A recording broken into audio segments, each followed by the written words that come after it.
बिस्मिल्लाहिर्रहमानिर्रहीम। अस्सलामुअलैकुम। मकाफ़ात अमल कुदरत का अटल कानून है।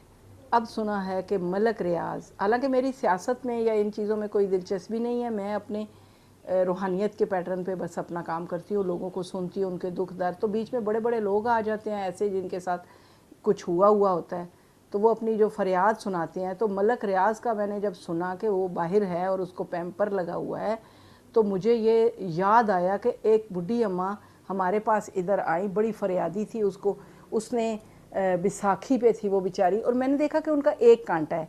तो मैंने देख लिया, तो वो रो रही थी, बड़ी बदुआएं दे रही थी मलक रियाज़ को।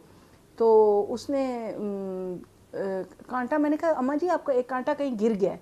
तो उन्होंने कहा कि मेरा कांटा बेटा नहीं गिरा। वो फिर इतनी बदुआएं दे रही थी, तो उससे मुझे पता चला कि ये मकाफ़ात अमल का शिकार हो गया। वो बदुआएं दे रही थी कि ये कांटा गिरा नहीं, मैंने ये एक पहना हुआ है क्योंकि मेरे पास एक ही कांटा है।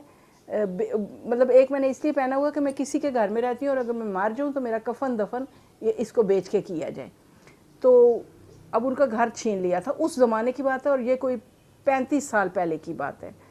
तो देखिए इंसान के हावज़े में ये चीज़ें रहती हैं। मुझे याद आ गया तो मैंने अब बात कर दी है कि बहुत सारे लोग इसको सुन के शायद अपने रास्ते को दुरुस्त कर लें, अपने आप को संभाल लें कि बदुआ जैसे दुआ आखिर पूरी हो के रहती है, इसी तरह जो बदुआ है वो भी अपने मज़लूम के जब मुंह से निकलती है तो वो सफ़र करती है हत्ता कि उसको घेर लेती है। जिसके लिए निकाला गया होता है बदुआ को, वो उसको घेर लेती है।